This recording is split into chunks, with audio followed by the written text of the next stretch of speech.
according to this computer. Okay, so yeah, linear relationships, we're dealing with lines. Some of this is a repeat from what we did before. So particularly, just to kind of review, we're going to start with linear relationships in tables and graphs. So if you remember, you don't need to draw this, but a table is going to look something like that, right? Oh, sorry. Yeah, table looks something like that. A graph will have a similar feature. So these tables will sometimes be used for a graph though. So you'll have like two different points. I don't know, maybe here's your X, here's your Y. You'll have a couple different things. You'll plot it, yada, yada. We'll get into that, but that's just what it's supposed to look like. So you don't need to write that in, but there's a couple things I'm going to want you to highlight. The first one being, so slope it's some type of like a ratio. When we talk about ratios, think about like if you ever make like some type of bread at home. That you do like, if you're making enough for just you, maybe it's 1 cup flour and I don't know, half a cup of water. But if you want to do it with some enough for 2 people, you do 2 cups flour and 1 cup water, something like that. So that's what our ratio is here. Now we have a formula, which is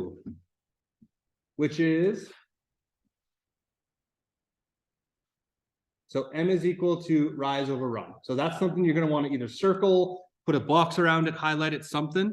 Again, for those of us who've been here before, we've seen that before, but m is equal to rise over run, or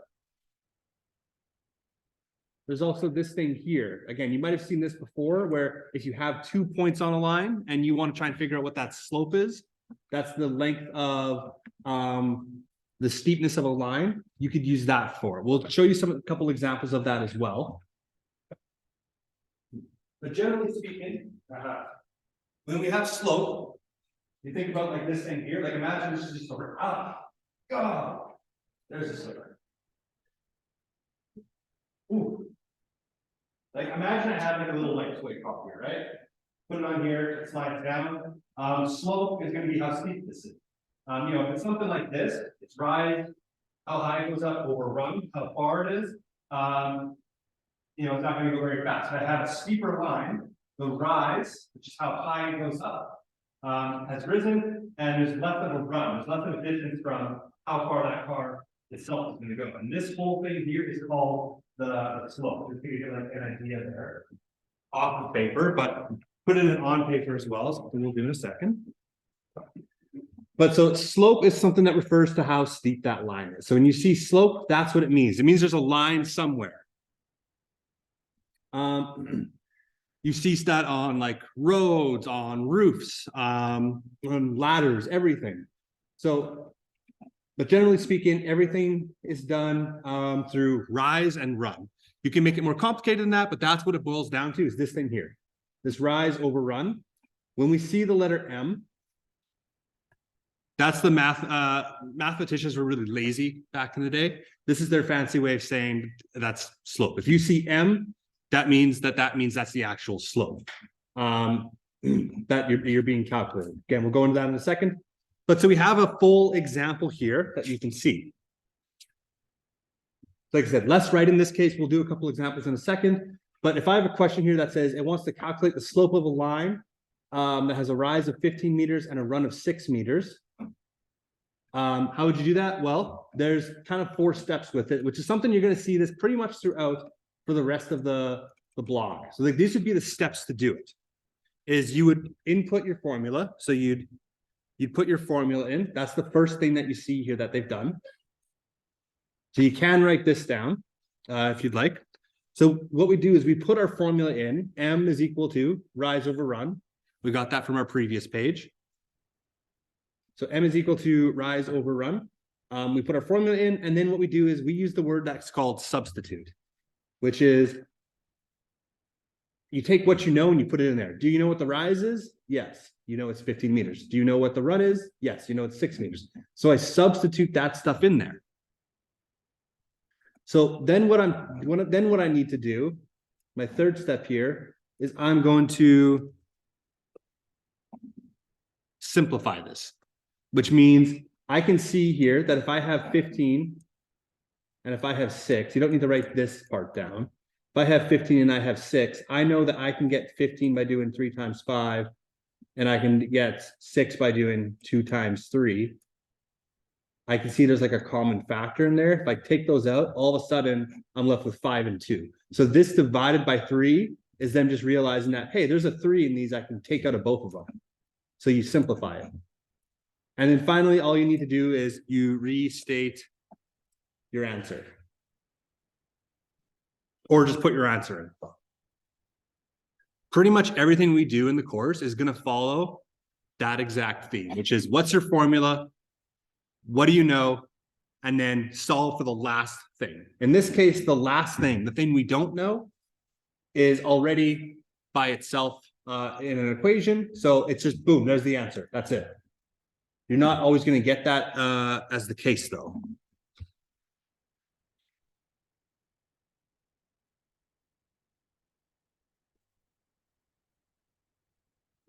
Which is something you're going to be able to see down here on question B. Everyone has that down? No one say no. So question B here instead. So if the same line is extended to a run of 9 meters, so now the run is 9 instead of 6 meters, what would the total rise be? So they're changing what it is. So it's the same slope. Like just imagine that sword, but now it's longer. They want to know what the total rise is. So, and what they did here was same thing. They put their formula in, they substituted it. In this case, though, they can see that there's something they don't know. They don't, they have the thing they don't know over here. It's not by itself. So what they had to do was, in order to get rid of this, remember, it's really nice and easy if it just says, hey, your answer is equal to this. It's nice and easy when it just tells you, right? So what they did was they changed this equation to get it so that the thing we're trying to find out is all by itself. And so if you're struggling with like seeing how this, like how they're doing this, or this isn't making sense, that's okay. This took us a bit to get last block. So we'll make sure you guys get it for those who are new. It will take some time, and that's okay if you don't understand how or how come they times both sides by 9 in this case.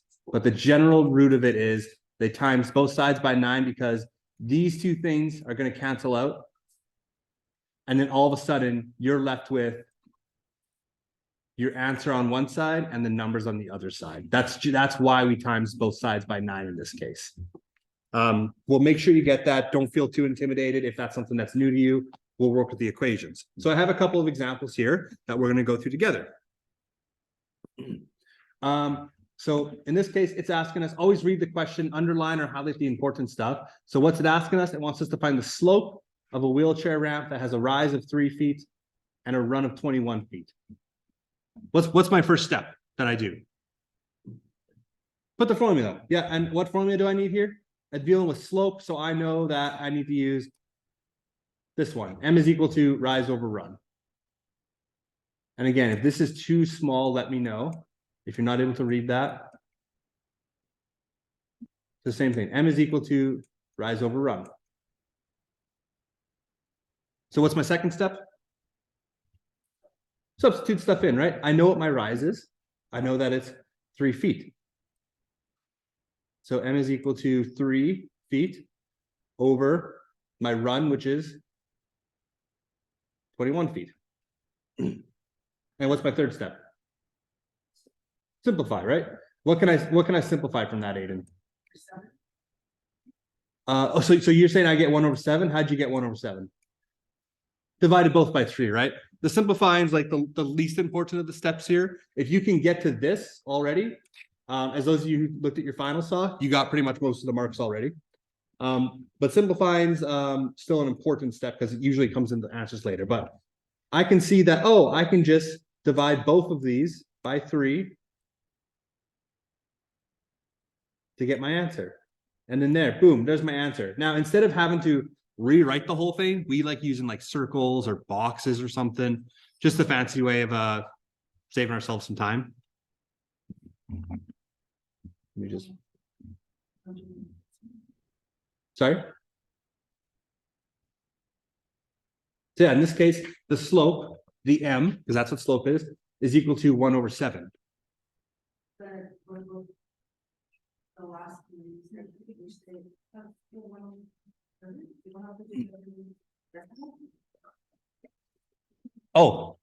I see what you're saying. We like to try and keep it as a fraction if we can.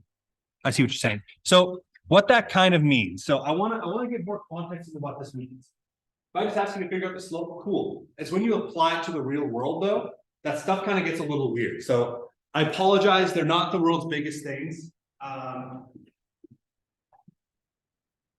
So you're just gonna have to look very closely. I apologize for those of you who don't get it. But when it comes to about 107, my rise is what? So let's say imagine I'm starting on a flat surface. It's risen only one block. That's it. It's risen one. But its run is 7 blocks. So it's gonna go for like 7 across. So if I were to take like 10 or something, it's not a very steep slope, right? Because it doesn't have a high rise, but it's a very long run. This is like imagining like going out the very like for example. So like if you were building again, and its ground is low, and its rise is 2, what would that? Like something like that. It looks something like that, right? Yeah, yeah. So like think of like a wheelchair ramp. When you have something that has a very low rise and a very long run, it's a short ramp, right? That's exactly what it is. Oh, it would rise. So it would rise 1 foot every 7 feet it goes across. Then it would rise 1 for every 12 feet it goes across. Okay. Yeah. Mm-hmm. Oh, Kim, are you just able to take the call in like the other room or something? So like I said, we'll go some more examples into this. But most like building codes and stuff, they have like requirements for like slopes, and wheelchair ramps are like an example of one. Stairs. Has anyone ever gone upstairs and like one's like too high or like too low? What do you instantly do the second that happens? The stairs aren't the right height and length. You trip, right? So there's actually like codes around stairs. That's because the slope of those stairs is weird. Either one step's too high or like too short or something, completely throws you off your game and you instantly will just fall somewhere, skin your knee or something. But like that same stairs, Mm-hmm. like really steep. You know what I mean? Yeah. Oh yeah, yeah. Some really old buildings for sure. Yeah. How would you explain that? So I would say like, you know, it's a higher step, right? You're stepping up higher, so it has a higher run. It has a steeper slope. Like if you were to take like a board, like a giant board, lay it flat, instead maybe normal stairs are like this. On those really steep steps though, they go like this. On a ramp, like a wheelchair ramp, it's only goes up a little bit here for a bit. So we'll look at some more examples of slope in a second, but jumping into it here. So question 2, same thing. I'm going to go into what I know. So the slope of a staircase is 0.95. If it rises 250 centimeters, what's the run? So what's my first step here? Formula, yeah. So M is equal to, I know I'm dealing with slope, so I need to use this formula. M is equal to rise over run. Austin, what's my second step? Substitute. Yeah, exactly. So in this case, so M, do I know what M is? What my slope is? Question 2. Yeah, I know what it is, right? So 0.95. I put in what I know. So 0.95. So instead of M, it's that. So I know what my rise is. It's 250 centimeters. And now I'm trying to find the run because I don't know what that is. So if I don't know what it is, I'm just going to leave it blank. Sometimes you'll see stuff like maybe there's an X there. Maybe you just put R, but you put something there that you don't know what it is. Right now, I'm just going to leave it as run. You can change that to whatever you'd like later. And again, everyone's able to read that okay? I know it's not the neatest. So is this like need to buy? Okay, so I like where you're going. So first off, you've noticed that this is a weird equation, right? Because up here, it just told me the answer. Your slope is this.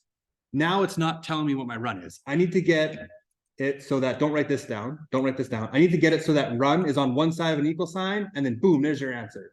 That's what I'm trying to get to. But I can't quite get there because there's something in the way. There's a 250 in the way here. It's not by itself. Now, specifically, this is what we call a two-step equation. The reason this is a two-step equation is because I just want to get run by itself. I need to get rid of this 250 to do that. Well, if I get rid of this, don't draw this. If I were to get rid of this, okay, cool, it's by itself. It's not. It's on a fraction. It's on the bottom of a fraction specifically. So I need to get it away from the bottom of the fraction. So how I'm going to do that is, just imagine I'm going up here now, okay? Actually, no. So how I'm going to do this is, any guesses? What can I times or multiply this by to get run out of the bottom of a fraction?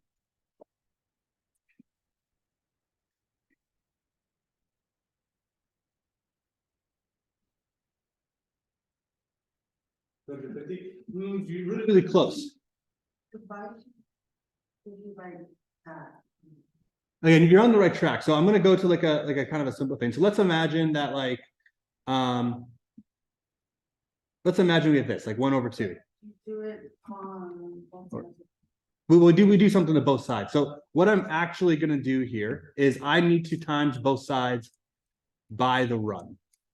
That's what needs to happen here, because I can't have what I'm trying to find on the bottom of a fraction. So if I do this, what's going to happen here? Again, I wish I could work vertically, but I can't. I'm going to have these two things are going to cancel out. I'm just going to put this over here. These two things are going to cancel out. On my right side of my equal sign, I'm just going to be left with 250. On my left side, though, I'm taking this 0.95. It's carrying over. This will make more sense once it goes vertical. And I'm timesing that by the run, because that's what I said that I'm going to do up here. So 0.95 times the run is equal to 250.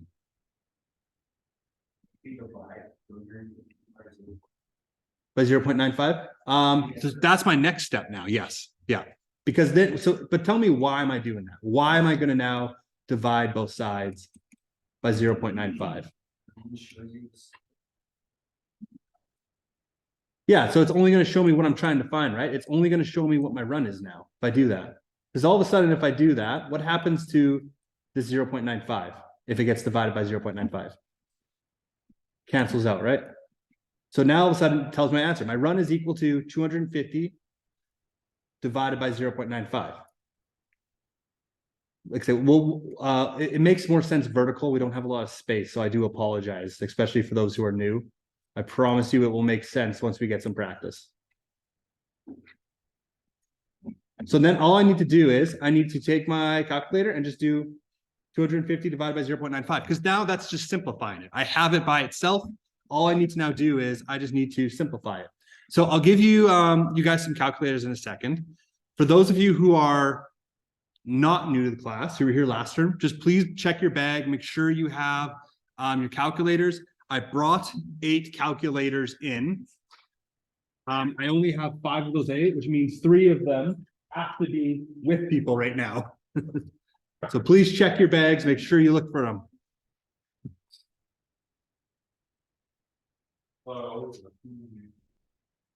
I picked that one up. I have that here. I'll distribute that in a second. I guess I only need.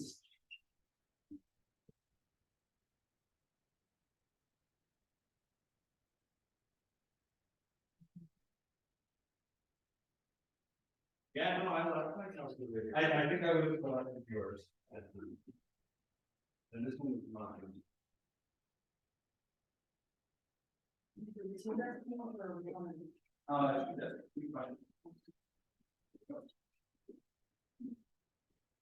So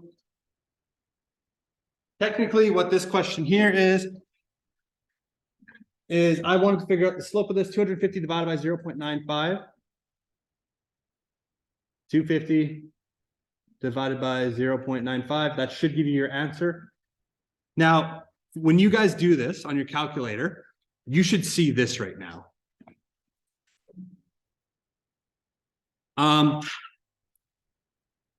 So there's a way on your calculator to change this from this weird, like we call this a mixed fraction into a decimal, which is there's this little button on the very bottom right. It should be above your like bracket on the right side. It says change. Is everyone able to find that? There's a change button. So if you click that, it's going to circulate between they call this a proper fraction and then into a decimal form. So if you press that change, it's gonna just change that same answer and just change how it displays it. That's what that means. It changes how it displays it. And I should see that the answer is 263.1578947. Now, instead of writing that whole thing, Kim, what do we usually do in the class? Decimal 1/6. We usually round it to 2 decimal places. Oh, thank you. I was going to ask for those later. Thank you very much. I will please when I ask Jasmine, please remind me to cross you off the sheet. But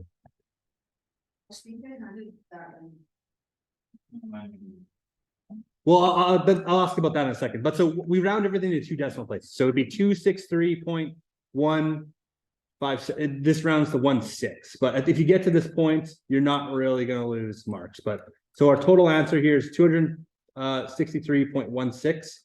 I'm going to circle or square that because that's my final answer. If that's not making sense, that's okay. That's kind of expected at this point. We went straight into a 2-step equation and it wasn't a lot of space to do it right. So we'll make sure you get it. So don't feel too intimidated. I know. I wish I would have done more vertical now instead.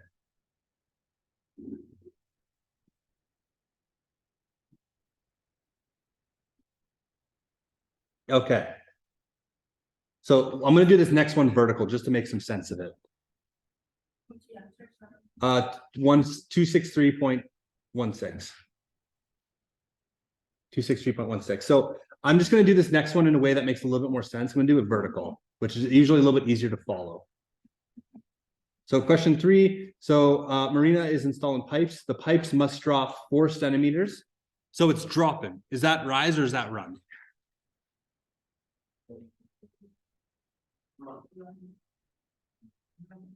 Rise, right? When you go up or down, that isn't that like rising or lowering? Like think of like a hot air balloon. It just goes up, just goes down. So if something's dropping, that means it's going up or going down. That means this has to be my run here, right? So it's dropping 4 centimeters for every 1.75 meters of horizontal distance. Horizontal distance, right? That's like the horizon. Is that rise or run? Oh, sorry. This is rise. This is rise. My bad. The 4 centimeters is rise and the other one's run. Got ahead of myself.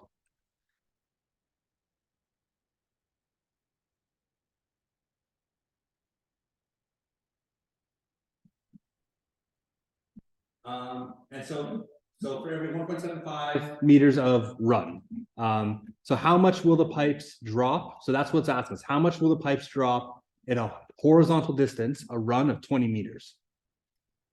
So Aiden, what makes this question a little bit harder than the last one? Centimeters and meters. Centimeters and meters. You're exactly right? They're different units. So all I need to do is I need to get those to be the exact same. Now, is it asking for the final answer in centimeters or meters? In meters, right? What's the final answer in meters? So I'm going to convert these centimeters into our meters. So I know that if I have 4 centimeters, I know there's 100 centimeters in a meter. I have 0.04 meters here. Cool. So if I'm dealing with rise and I'm dealing with run, I'm dealing with slope, right? So what's my formula for slope again? Yeah, I mean, I'm gonna put that way up here for now, because I want us to leave our space to do this more properly. So M is equal to rise over run.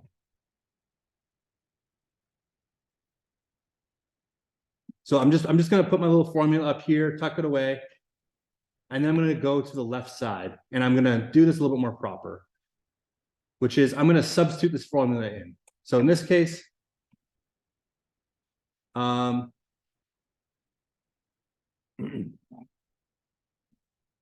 So if I have rise and run here, so rise is, what was it? Rise was 0.04. 0.04 meters, and the run was 1.75 meters.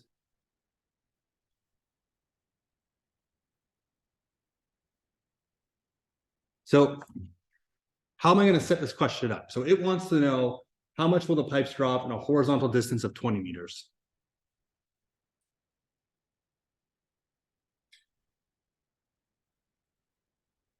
Take 20 meters divided by 1.75 and you get kind of 11. Okay, so let's look at that. So definitely on the right track there. So if I have, so rise over run. So if I have a horizontal distance here, this is a run of 20 meters. So I'm doing 20 over now. So all I'm doing is I'm taking the same thing. I know that, again, think about like if you ever make rice, you know, you do like 2 cups of rice to 1 cup water, right? What you have there is you have 2 cups to 1 cup. Wait, no, isn't 1 cup of rice 2 cups of water, right? Yeah. Oh. Yeah. Okay. Anyways, so it's a 2-to-1 ratio, right? But if you're making like 4 cups of rice, so again, if you do, let's imagine this is, don't write this down. This is water to rice. If you do 2 cups of water for every 1 cup of rice, and if I know I want to make 3 cups of rice, isn't this exactly what we have here? Just easier numbers. You see, there's like a blank thing up top here that we're trying to figure out.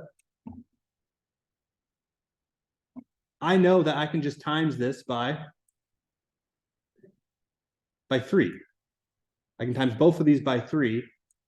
And all of a sudden I know that I need to use 2 times 3 is 6 cups of water.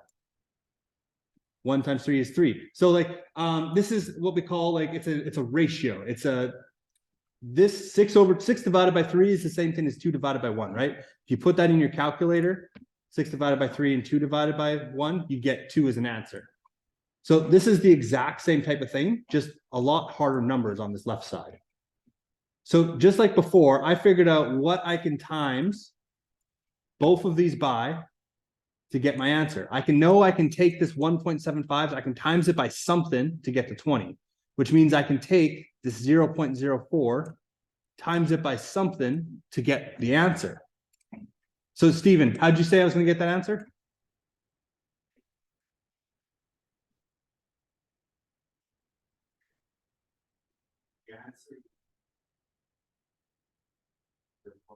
So that's the correct solution. Now tell me, why am I divided by this 1.75? That's right. There's 1.75 meters. First one, and you're trying to get it to 20 meters. So you're gonna have to times the top and the bottom. Mm-hmm. You get 20, you get your answer. Yeah. So I'm figuring out how many times 1.75 can fit in 20, right? I can fit 11 and a part of this in there. So if I take this 11.428, blah, blah, blah, blah, blah, I'm just going to put 11.43 there. So I know if I take 1.75, I times it by 11.43 or whatever this whole number is. That gives me 20, right? If you put that in your calculator, you're going to get 20, which means if I take this top part, if I take 0.04 and I times it by this, I get my answer, which is 0.457. If I round up to 2 decimal places, 0.46.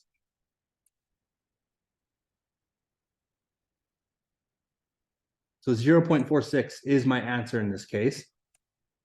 So what does this actually mean though? So this is now asking you a question, right? It wants you to make a statement here. How much will the pipes drop? How much are the pipes going to drop?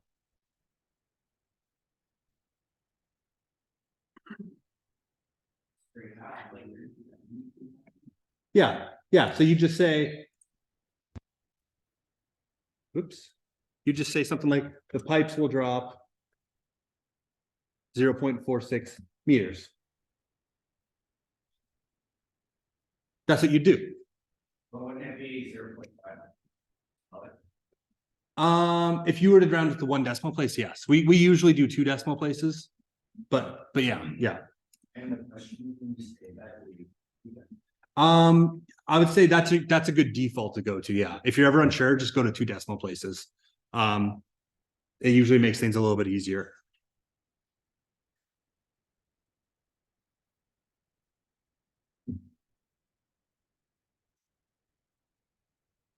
Mhm.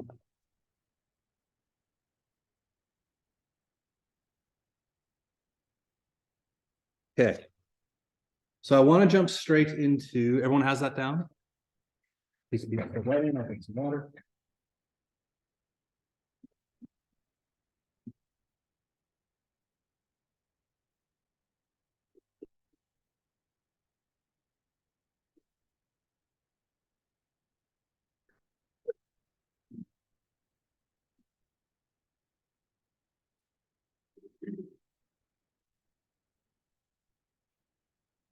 Okay, I assume everyone has that down. So what we're going to do next is we're actually going to end up drawing a graph at some point. So we're going to go straight into some graphing here. So like I said, I apologize for you newer people. We're condensing like a week worth of stuff that we did last block into like a day. So I promise you, you'll get it. It'll take some time. But that's what we're going to do. We're going to eventually draw a graph here. Now, there's a couple things you need to know about graphs. We'll get into the actual how to graph it in a second, but there's a couple things here to know. There's something called an independent variable and a dependent variable. Now, if you remember, there's some definitions over here on the right. An independent variable is a variable whose value may be freely chosen. And a dependent variable is a variable that relies on the values of other variables. If it sounds like I'm speaking another language here, let's give you an actual example, which is this chart here. So we're pretty familiar with this, right? If you make a certain amount of dollars an hour, the more you work, the more money you get, right? If you're making $12.50 an hour and you work 1 hour, you get $12.50. If you work 5 hours, you get $62.50. So in this case here, we have ourselves a table. You could use this to figure out slope. We could plot it, so on and so forth. But in talking about this independent variable and this dependent variable, the independent variable here is actually going to be the hours. So the hours here are independent because it doesn't matter whether I say, hey, she worked 100 hours or she worked 2 hours. You get to pick that. You get to pick however many hours she works when you draw this, when you draw this graph as you plot stuff in. So this is an independent variable here, which means by extension, this dependent one is what's left. And to give you some idea, how much money you make, your total earnings, how much money you make is dependent on how many hours you work, and it's dependent on your salary, just to give you an idea. So why is this dependent and independent thing important? Because if you look on the right here, I can see that when I have an independent variable, the hours that you work, that is your X value on the graph, which we'll get into in a second. And the dependent variable is your Y value in that graph.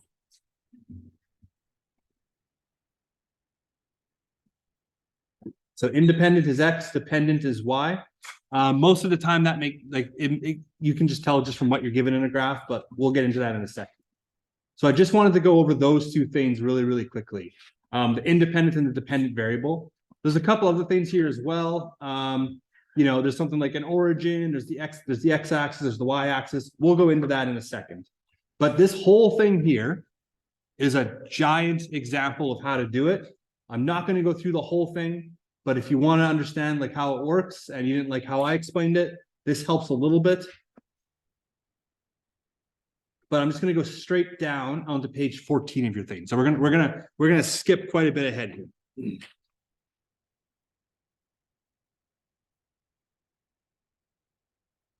So eventually what we're gonna have to do is we're gonna have to draw a graph of this data. And this is the data here, right? So before we even do that though, I have a question for you. What's my dependent variable? What's my independent one? Well, X and Y, it's gonna be one of them, but which one of these is dependent? X at the bottom, Y at the top. Well, on the graph, I mean, while we're there, yeah, X is on the, X goes to the left and right, and Y goes up and down on the graph.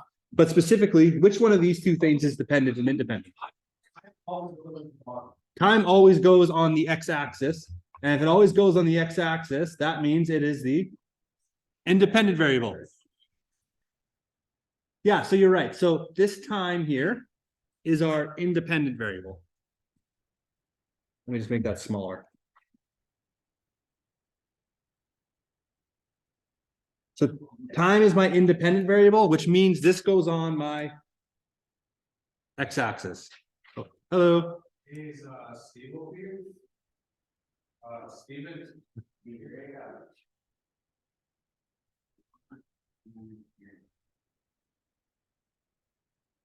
So it means if the time's my independent one, because I can go for a 20-minute walk, I can go for an hour walk, doesn't matter. I get to pick however long I want to walk. But I don't pick how many steps I take during that walk. So I have my independent, and now I have my dependent. Oops. And because the X is already taken, that means this one has to be Y. So cool. I've labeled already now where my graph needs to go.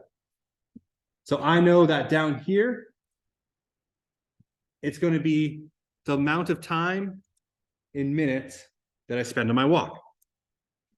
And then I know that on my Y-axis, that's this line here, right? The one that goes up and down. I know that that one then has to be the number of steps.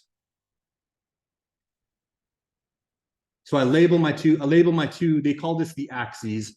You label the X and the Y of the graph, essentially. And a good rule of thumb is time is almost always going to be at the bottom of your graph.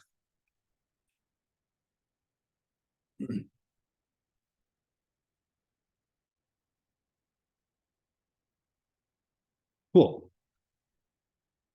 So next I need to do is, for those of you who remember, I need to figure out my, so I guess I should write some steps over here. Do this on the right. So step one is I label my graph, and I labeled it with my, let's make this blue. Oh, cancel. So step one was I labeled my graph. I labeled what my X-axis is, what my Y-axis is. Step two is, and this is always the hard part, is I figure out the scaling.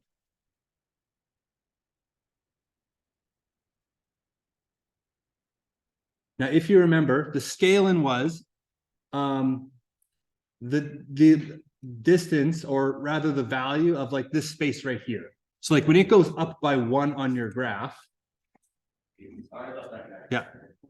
So the scaling of your graph is when it goes up by 1 on here, or maybe when it goes up by like, 3. What does that actually mean? When it talks about the scaling, it talks about how high these go up. So don't write this down. An example of bad scaling here would be if we're going by like numbers of steps, you start at 0 steps, you go up to 1,000. Don't write this down. You go up to 2,000. You go up to 3,000. Oh, that's what my graph maxes out at. Perfect. That's bad scaling. You've barely used any of your graph. It's hard to figure out the difference between 2,870 and maybe let's say 2,200. It's very hard to figure that out. So I want to use most of my graph, right? I want to use most of the space here. So I need to figure out how to optimize how much stuff I put up here. So what you normally do is you just count out how many lines you have here. So I have 1, 2, 3, 4, 5, 6, 7, 8, 9, 10, 11, 12, 13, 14. I have 15 lines here essentially. And I know that my steps needs to go up to 2,870. So I'm going to pick a nice easy number. So 2,870 divided by, there's a total of these 15 lines here. In order for me to fit this graph correctly, every single line needs to be that high, 191. Now, that is not a nice, easy number though, right? So what we're gonna do is we're gonna take the next biggest, easiest number. What's a really big, easy number we can get from that? That's close to that.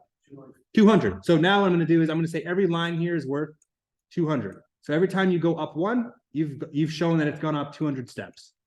So 400. So this line's now 600. This line's now 800. This line's 1,000. And you can even skip lines. I know this is 1,200, so maybe this one's 1,400 here. This one's, 1,600, maybe this one's 1,800, right? You can do that as long as you have a good idea of what everything's worth. This one's 2,000. This one's 20. Oh, sorry, that's not 2,000. That's 2,400 or 2,200.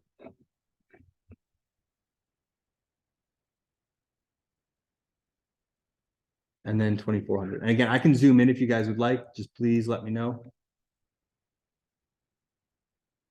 Oh, it's supposed to be 2,600. And everyone makes mistakes. And then finally over here at the very, very top, it goes up to 3,000. Cool. So now I can fit my whole graph in there, right?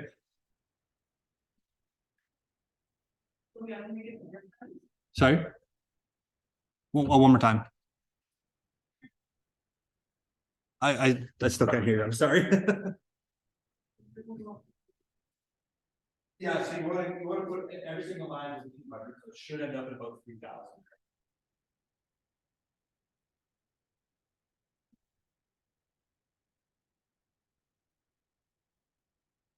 Yeah. If you're what do you get? Are you getting like 2,800 or something? I got 2 more sweet things and 12. There it is. Yeah, so if it doesn't go up to 3,000, you accidentally made one worth like less somewhere along the way. Well, the very top line, I have 200 and oh, I got it. Yeah. So cool. So I'm doing my scaling, and now I need to do it on my right side. So the same thing. This goes up by 1, 2, 3, 4, I think 15. 7, 8, 9. Yeah, so the other one goes up by 15 here. So if I have 35 minutes, I only have 15 spaces. Why don't I make every single one of them 3 minutes, right? You go up to just a nice, easy number that's a little bit bigger. You could do that too. Yeah, you could go up by 3s, 5s, 6s, all of those would work. I'm just going to go up to the next biggest easy number. In this case, it's going to be 3. So every line is worth 3 minutes. So 3, 6, 9, 12. I'm just trying to use as much of the space as I can. Again, there's no right or wrong way of doing it sometimes. Sometimes it's just up to interpretation. 33 and then 36. I can stop at 36 minutes because my graph only goes up to 35 minutes.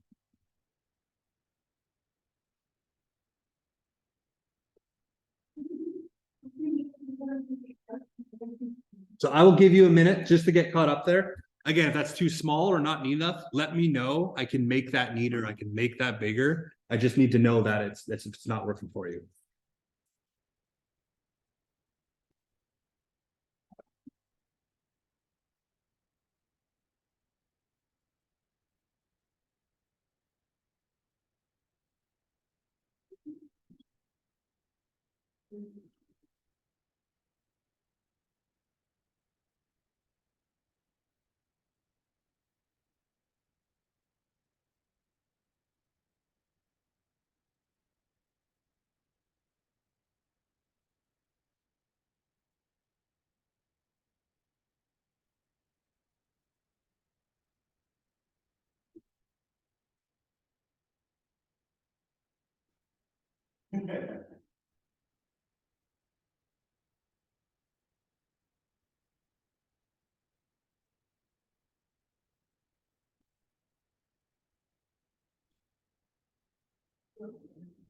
So I'll give you another minute there.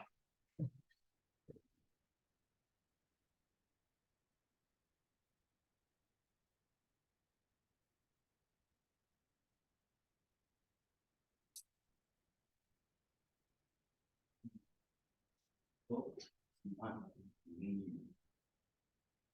is it? Linear is just straight line, I think. There you go.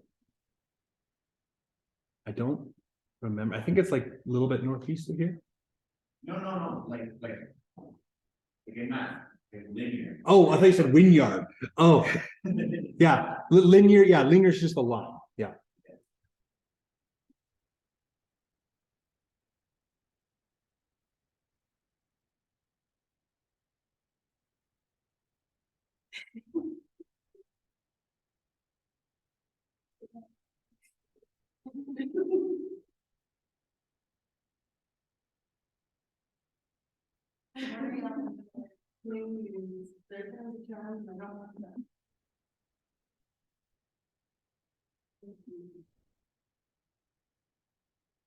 Oh, okay, we have another student who needs to get on this.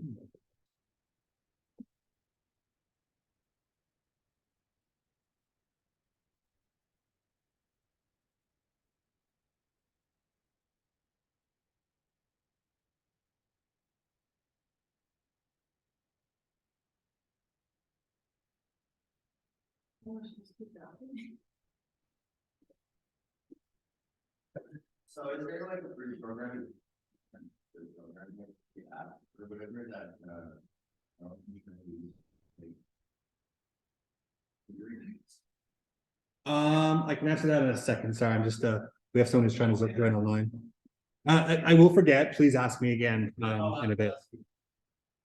Okay, so if I've set up my scaling, which is the hard part, the scaling is always the hard part most people struggle with.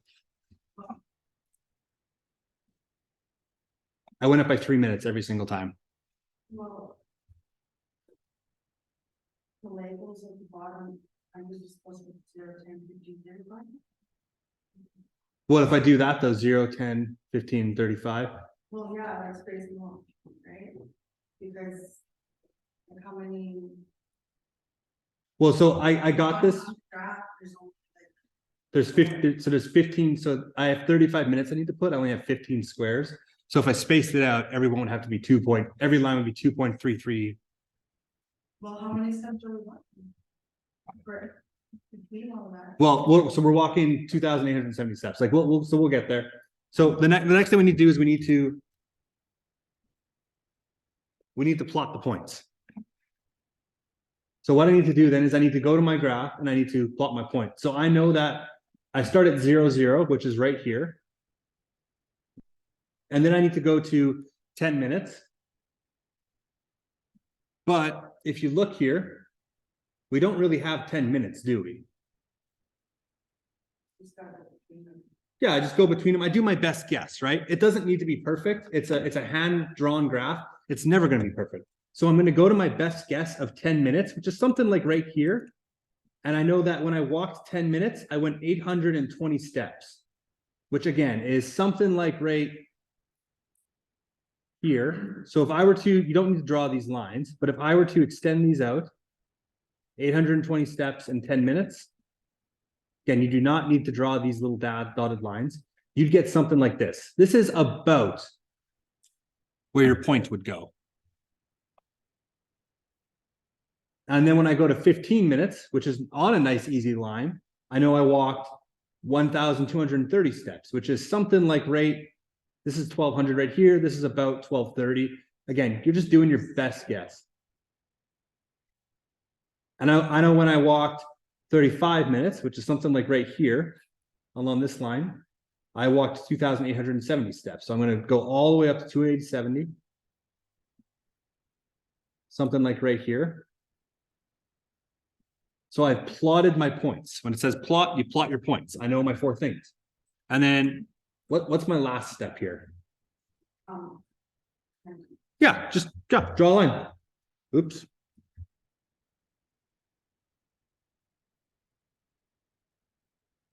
Just put your line in. So this is where you folks having like rulers. Speaking of which, does anyone need a ruler?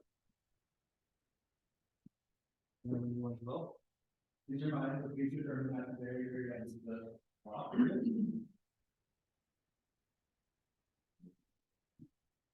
But no.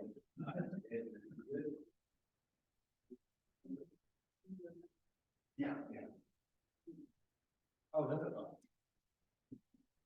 Must have used it for like something then on the board. So this is my one biggest struggle with technology is I don't have a ruler on here, so I need to draw a line as accurately as I can. So what you would do is you would take your ruler, put one end on one line, put the other one on the other line, and you just draw a straight line, right? It's just drawing a straight line. I don't have that, so mine's always gonna look a little weird, so I do apologize. That's as best as I can make it though, but. Sorry? It was two.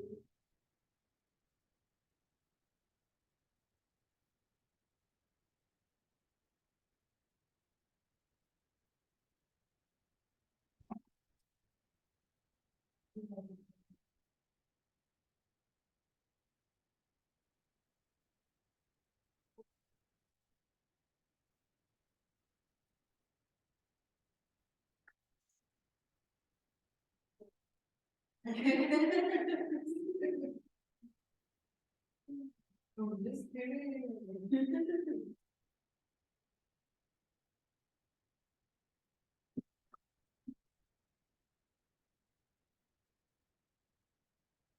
So I've labeled my graph, I've done my scaling, I've plotted it, and now I'm just doing my nice line here. Cool. So you should get something that kind of looks like this at the very, very end of it. And we have to connect these points because it's a scale, right? So I know that, let's say, for example, if I walked 21 minutes, I can now go up to 21 minutes and along my line, I can see that, oh, I went something like just about 1,800 steps, just a little bit below that, right? So the line's really important here in that regard. So does everyone have their line done?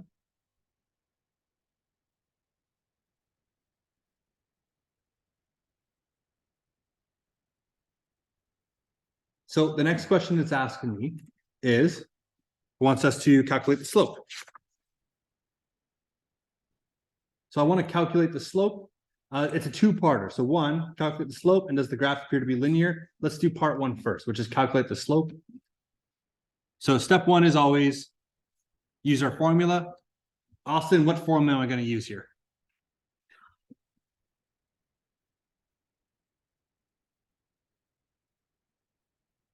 I'll give you a hint. It's in one of these three words. It's calculating slope. I know I need to use my slope formula, which was way, way, way, way, way up at the top.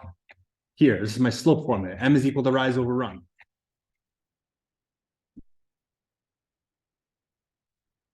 So I calculate my slope. M is equal to rise over run.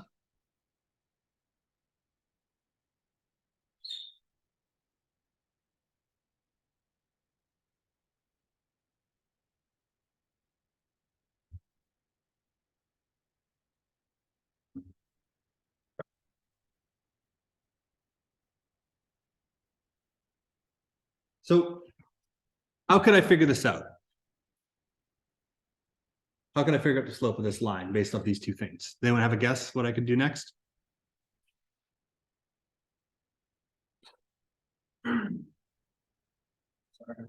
So how can I figure out the slope now? I know a formula, and I know my next step is substitution, but what do I put in there though? Which numbers? The rise and the run. So like, but which one from the graph or which one from the table? There's lots of them.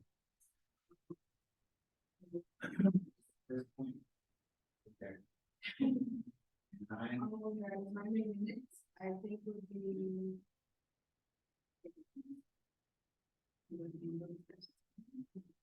Well, so let's find out. So everyone's starting to get to that idea, but I need to pick 2 points from the graph. Specifically, I need to pick a pair. I need to pick a pair here of points from the graph. So you see how I've taken one like this. So you think it's 820 over 10. So again, so rise is going to be how high up it goes. So you're right. When we go up or down, we can see that it's the number of steps. It's 820. So you're right. So in this case, M is going to be equal to 820. And then what's my run?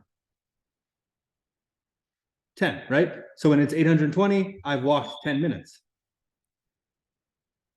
So if I do this, yeah, it's just 82. Technically, you could also say, hey, it's 82 over 1, but again, mathematicians are lazy, it's not really there. But yeah, it's 82. But when you see this, when you say, hey, the slope is 82, you technically see it as 82 over 1, which means for every so you walk 82 steps, that's your rise. You go 82 steps for every 1 minute you've walked. Yeah, this is our slope here. If you just had 82 here, you'd get full marks for that. That's correct too.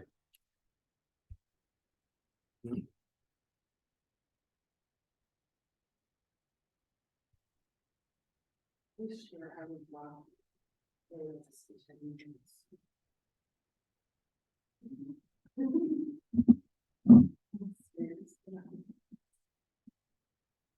Okay.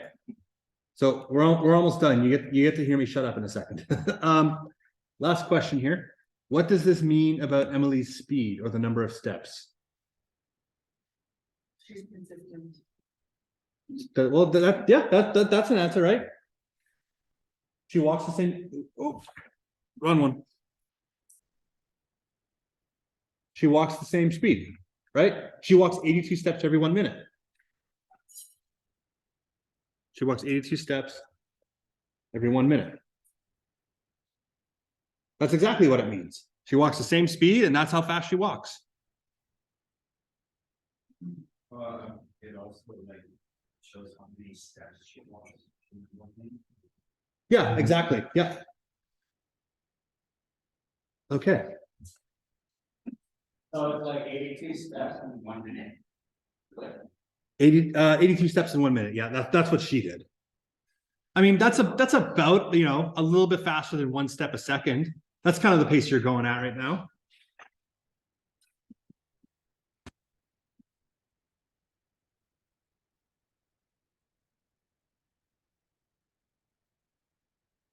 Okay.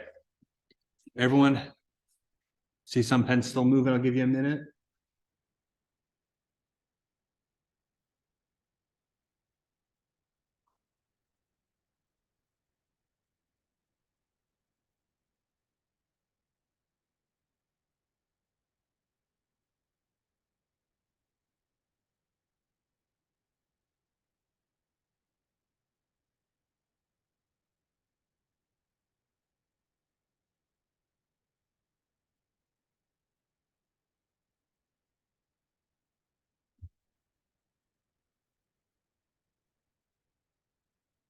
Okay. So I'm just kind of moving downward here. So there's the next one here. There's a couple of these, but I want you to specifically, I want you to just give this one a practice go here of drawing this one here. Now, the difference here is we need to make a table of values. Now, this is something we've never done before. So we're going to really, really quickly do that, but that's going to be on the right side here. So I need to make a table of values. We call this a T chart. It's just a giant T.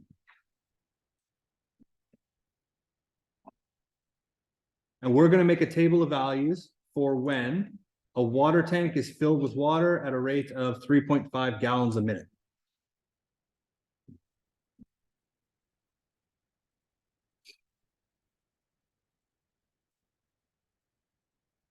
So it's a water tank being filled with 3.5 gallons per minute. So if it's 3.5 gallons per minute, there's two things we can take from that, right? We need two different things to graph something. Jasmine, what's your guess? What can I get from that? So minutes, so we have time and minutes. And what else can I get from that? And what else can I get from that? So you got, sorry? And gallons, yeah, exactly. How much gallons the water tank is filled with. Exactly. Are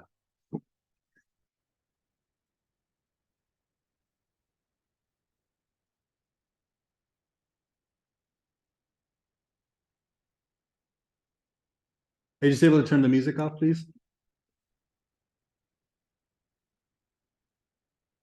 Cool. So it wants us to make a table of values that shows the amount of water in the tank each minute from 0 to 5 minutes. I'm just going to highlight that stuff instead. So make a table of values that shows the amount of water in the tank each minute from 0 to 5 minutes. So what would I put down here then for time? If it's each minute from 0 to 5, it's just going to be 0, 1, 2, 3, 4, and 5, right?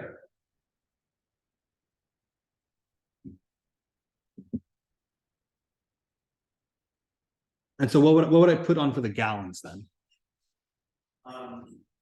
0 with the 3.5 using that. 3.5. Yeah, 0, 3.5. It goes up, remember, 3.5 gallons per minute. So 1 minute, 3.5. 2 minutes is 7. 3 minutes, 10.5 gallons. And so on and so forth. Just ups by 3.5 each time. 14? 14. And 17.5 gallons. Cool.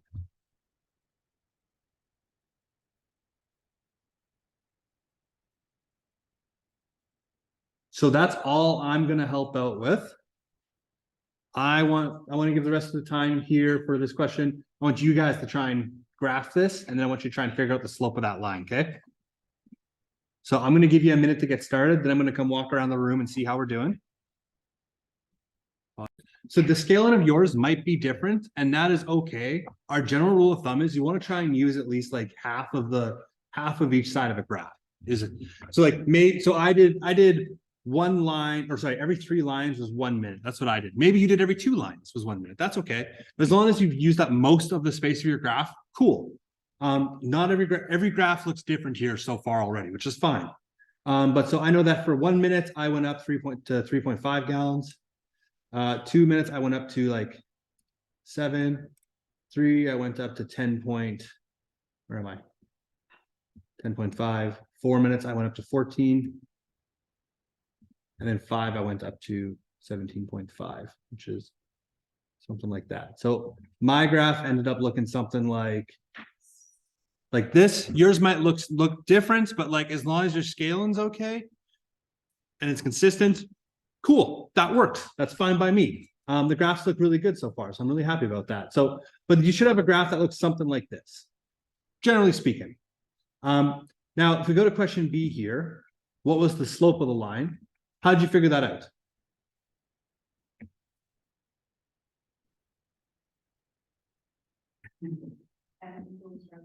Yeah, it's slope, so I know I need to use that formula, right? M is equal to rise over run.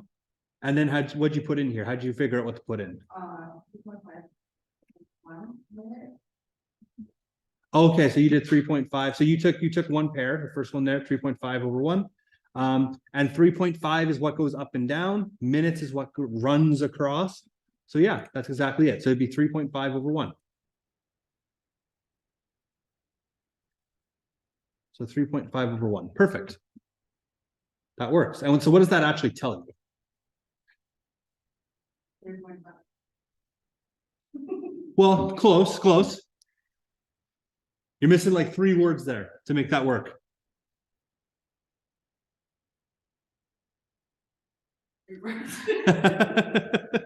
So what does this slope tell you? It tells you the length or the amount that the water tank fills up over time. That's what it tells you. Is how much the water tank's filling up over time.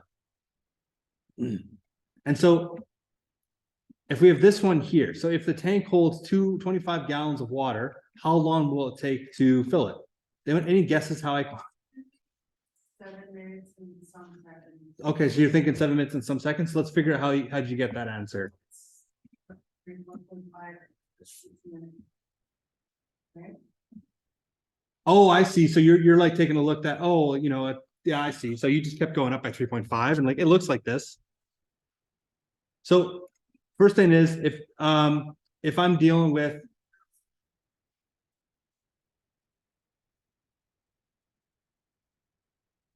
so there's 2 ways of solving this. I'm going to show you the 2 ways.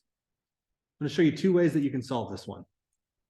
The first one is you can set it up like that ratio question we had, where right now I know that it's 3.5. It fills up at 3.5 gallons for every 1 minute. But it's just like that rice and water question. I know that, so I took 3.5, I times it by something to get to 25. So I can take that bottom and times that by that same thing. You could do it that way, or you could also do that M equals rise over run as well. You could also do M equals, Those 7 minutes and 14. oh, so let's find out. So there's one way of doing setting up like the ratio. The other one is you just put your formula in. Now in this case, I know what my M is. My M is 3.5. That's my slope is 3.5 over 1, which is invisible. So I'm just going to leave it like that. Is equal to my rise, which is 25 over run, which is what I'm trying to figure out. So you could do a two-step equation here where you take, you times it by both sides by run. And then you divide both sides by 3.5.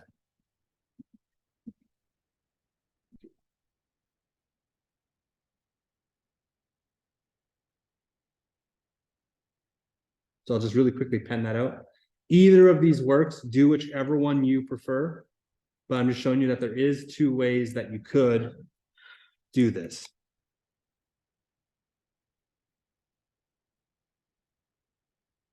So either way, so what was it? So if I take 25 divided by this 3.5, figure out how many times 3.5 goes into it. So if it's the rise, you times it.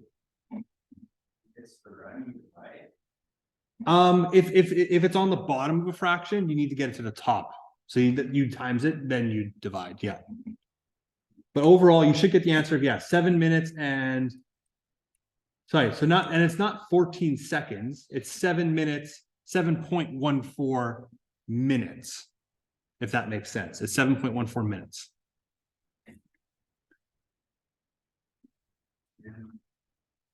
So a quarter of a minute is 15 seconds.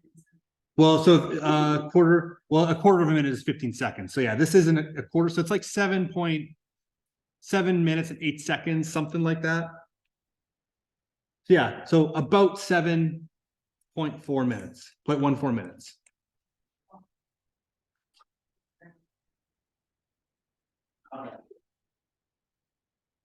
That would be how you do it. Yeah. Approximate. Yeah. If it asked you for exact, that's a whole nother, like we could figure out to the second. It'd just be annoying. Okay. So next thing you're going to do is I'm just going to give you some time to kind of go through as much as you can here. We'll be moving on to the next part of this sometime after the break. So right now you do have some time.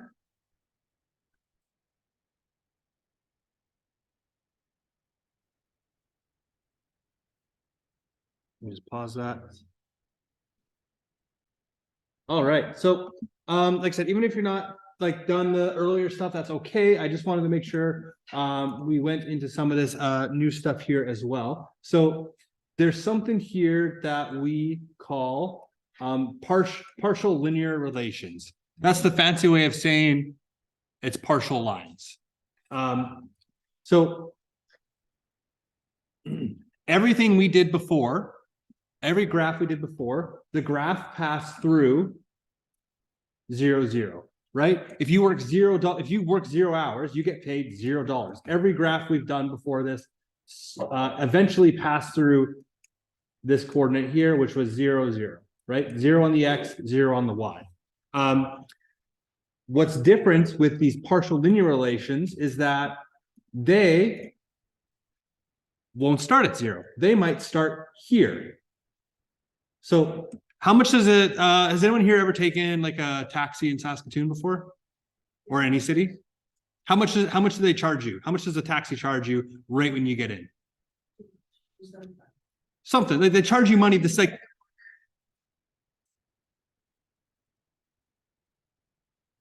yeah, they have a rate for which they charge you, but right when you get in, they're like, yeah, that'll be $5 right now.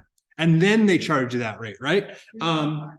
With that one, they don't start at 0. They start at some type of an amount, and then it goes up at a rate. Maybe you've had this if you've ever had to call out like a plumber or something like that. Yeah, I will come out and I will fix your sink. I charge $80. I start with $80, and then I charge $35 an hour, something like that, right? That way, it's worth their time. If you ever had a flat tire, you need to call a tow truck. they're gonna charge you like $60 to come fix your flat tire. And then, I don't know, extra $30 for every half hour they work, something like that. So they start at a certain amount and then it goes up by a rent. So that is what a partial linear relation, a partial line is. So it does not always go through this 0, 0 anymore. So if a line does not pass through 0, 0, doesn't pass through the very like corner, it's called that partial linear relation. So there's an example here, which like I'll just really quickly go to, but again, if you have an electrician, when he makes house calls, he charges you $45 and then $35 for each hour of work, which makes sense, right? If he's just screwing in a light bulb, he doesn't want to do it for a couple cents. Like he wants it to be worth his time to pack up his tools and drive on out there. If what he's doing takes him 5 minutes, he's still getting his $45. So that's what this graph here is. And as you can see, it didn't go through this 0, 0. It started at $45. So he gets there, he doesn't do any work, boom, $45. That's what you pay him. And then every hour he works after that, then you pay him that extra $45. You can kind of see this in this chart here, right? Oh, sorry, in this case, $35. So boom, $45 to start there. And then it goes up $35. And then it goes up another $35 every single hour that you go. So that's that partial linear relationship. So if I want to find this slope here, it gets a little trickier though, right? If I'm trying to find this slope, you know, for every hour he works, it goes up some type of an amount. There's an issue with this now. And the issue is that it's now kind of inaccurate. This thing right here kind of skews that out of the way. It makes it really weird. So there's a special formula you can use now to figure that slope out, which is this thing here. If you remember, this is one of the very first things we highlighted. This is that same thing. M is equal to, technically, so this is on page 18. Just really quickly write this in. So this is equal to rise over run. That's what this is. This is rise over run. This y2 minus y1, this x2 minus x1. For those of us from last block, this makes, like we've seen this before, but this is technically rise over run here.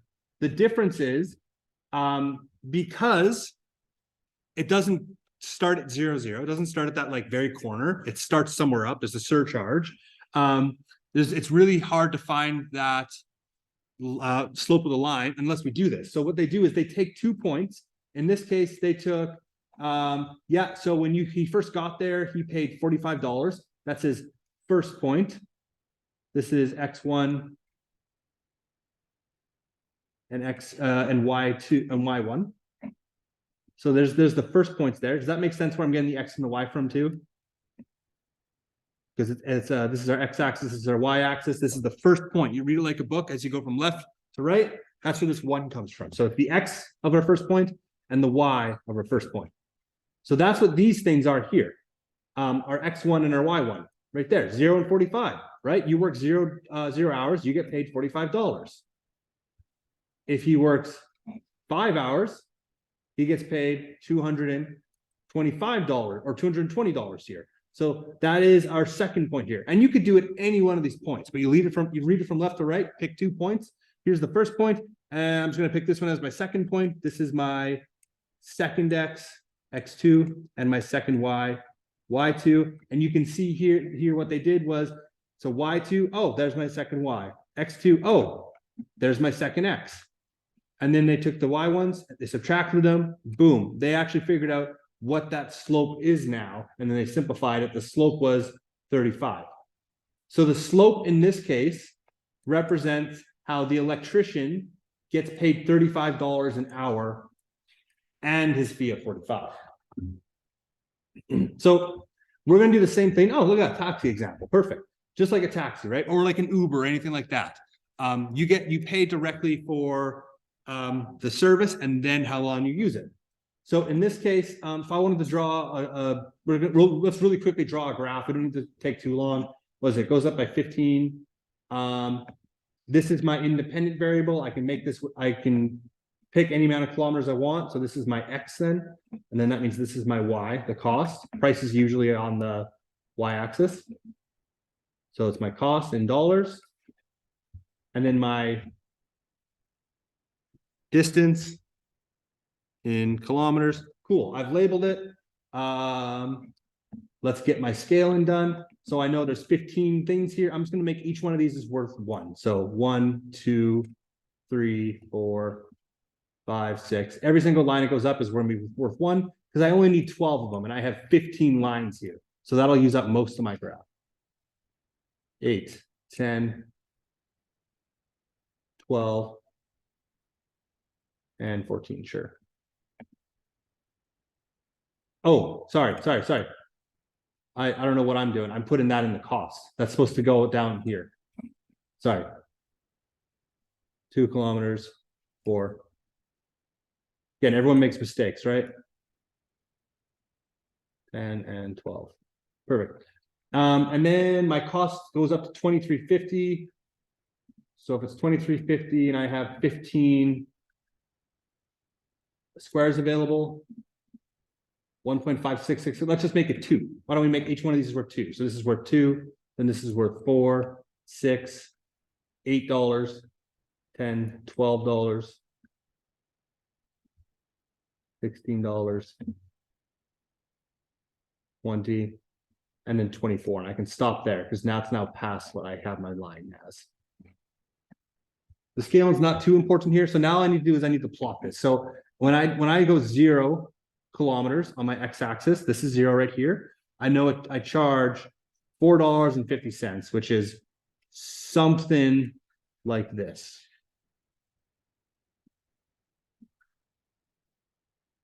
So right when you get in the taxi, boom, you pay $4.50. You could get in the taxi, you get out of the taxi, you pay $4.50. So then the next one is distance driven in kilometers. So when I drive 4.2 kilometers, so something like here, again, I'm just estimating. It's okay if you're a little bit off. I pay a little bit over $10, $10.80. So about right here. Sure. Then 6.8. That's something like this. I go up to 14.70.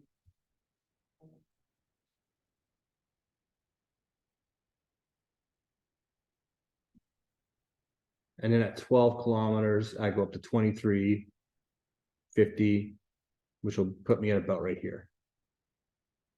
Perfect. And so if I connect those lines, connect those points, I get a graph that kind of looks like this.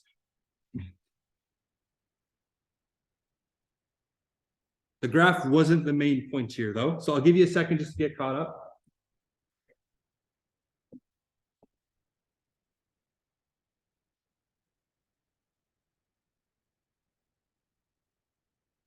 The rate goes down. Oh, sorry. Well, I'm in the time, see the rate goes down. Yeah. By some cents.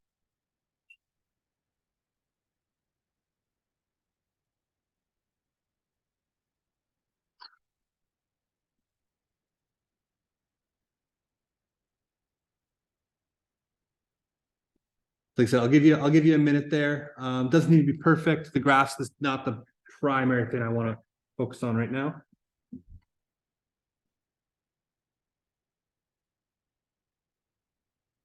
Like, do you ever take books and The which? like our books, like you, Oh, those. yeah, these like. I will occasionally when we go into some new stuff, I'm thinking I might just to kind of check up on how everyone's doing. If for unit 1, probably not. What if you can't read it, right? That's okay. It wouldn't be for marks, it'd just be checking to see how everyone's doing. Like it just helps me as teachers, like, oh, maybe I should go back and like reteach that. Like, what if you had chicken scratch already? Dude, I have chicken. You've seen my writing. I can't judge anyone for their writing. I can't judge anyone.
Ooh, whoops.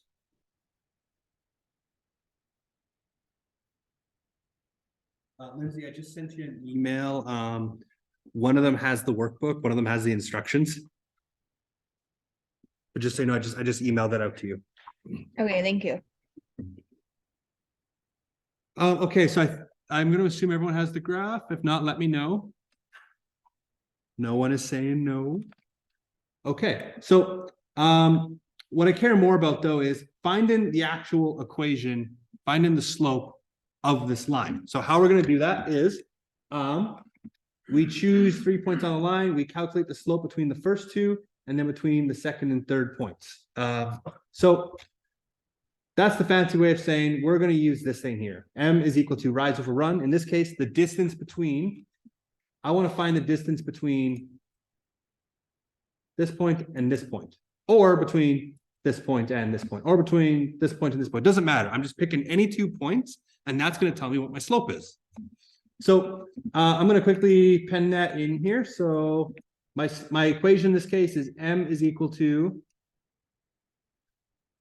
rise over run, but in this case, because I don't, in order to find the rise and the run, I actually need to take the distance between the second point. I'm using Y. Why am I using Y? Why am I using Y instead of X? You're on the right track, but I'm using, why am I putting Y on the top instead of X on the top? Any guesses? Is it the opposite numbers? It was not next to it. You're dealing with the numbers that you have. Well, I'm dealing with the numbers that I have. That's right. But how come I do Y2 minus Y1 instead of X2 minus X1 on top? Because X equals a number and then Y equals another number. Well, like, we're kind of getting there, but yeah, right. This is my Y axis here, right? Y goes up and down. That's rise. So I'm going to do the rise first here. Remember, this is a fancy way of saying rise over run. But because it's that weird line, I need to, because it's that partial line, I need to do this in order to figure out what that slope is. So I can't just pick any 2 points and boom, there it is. I need to actually take the distance between these. So what I'm going to do then is I have my formula. So remember, like I said, it's always going to follow this format. Step 1, put your formula in. Step 2 was substitute. Yeah. So I'm going to pick any 2 points. I'm just going to pick the one at the start and the one at the end. I'm going to use black here. I'm going to use red for it. I'm going to pick this first point here. What's my X of this first point? Of this one right here? 0, right? Because it's on 0 on this X axis. And then what's the Y of it? 4.2. Oh, sorry, 450. No, you're right, 450. So I'm going to put 4.5. Now, is this my X? Is this my 1s or my 2s? Is this going to be my 1s or my 2s? My X1, Y1, or my X2, Y2? No, that's Y. Well, it's going to be X1 and Y1. So this is technically X1 and Y1. The reason for that is, remember, you read it like a book. You go left to right. This is the first, if I go left to right, this is the first point I see. So that's my X1, that's my Y1. The one there is the one that you see first. And then as I go to the right, you get your next point. I'm just going to pick this point up here. You could pick any point. It won't matter. I'm just going to pick this one for the sake of picking it. So my last point here, my X in this case was 12, right? Because it's 12 down here. And my Y was 23.5. I also wanted nice easy numbers, so I got the 0.5 there. So this is my X2 and my Y2, because as I read, like I said, as I read the book, you go from left to right of your line. This is the second one that I see of the 2 points I've picked. That's the second one I see. First point I see, it's the 1s and 2s. The second point I see, sorry, the first point I see is the 1s. The second point I see is the 2s. And then the X and Y is just, the first one is always X. The second one's always Y. It's always going to be X, Y. Every point's always going to follow like that. Okay, so I have my point. So what was my Y2 that I picked? So what was my Y2 here? 23.5. 23.5, right? Because it's the second Y that I see. It's the second one on the Y axis that I see. So it's 23.5, and I'm going to subtract the first one I got. Subtract this first Y, which was 4.5.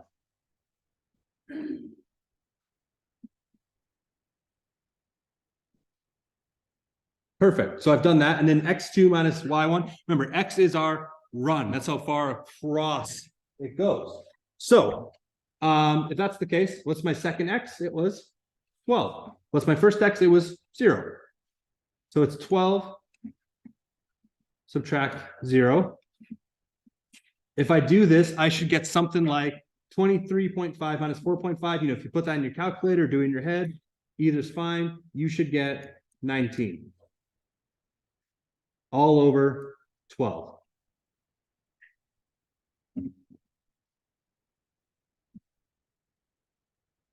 Can I simplify this? Yeah, not really. 19 over 12, there's no common factor in there, right?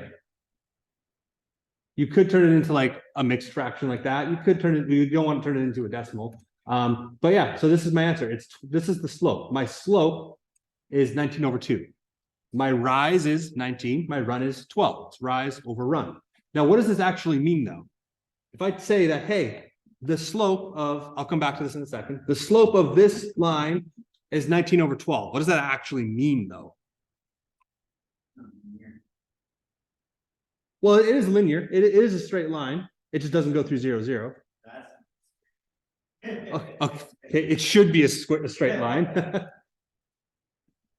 But remember, like, what does this what does the Y actually mean? The Y is the cost.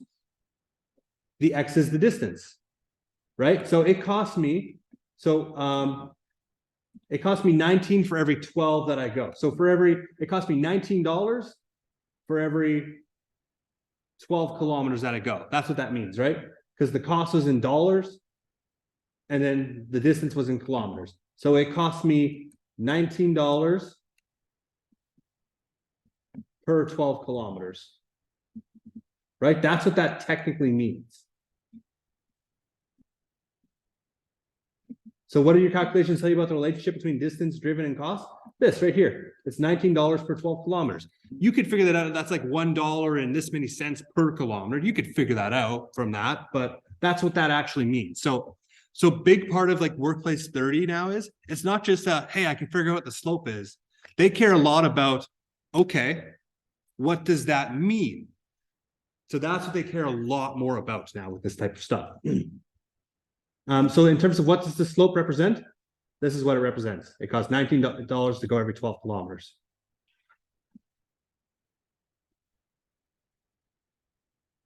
We're going to come to this tomorrow, so we can skip this for now. I don't want to deal with that right now.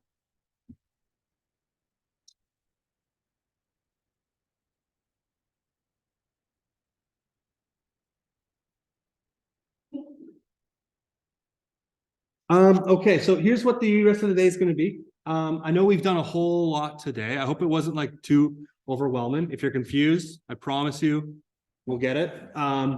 It'll just take some time, and that's okay. So the rest bit of the day here, you have about 20 minutes, is just finishing up working on what you see there. Don't go past page.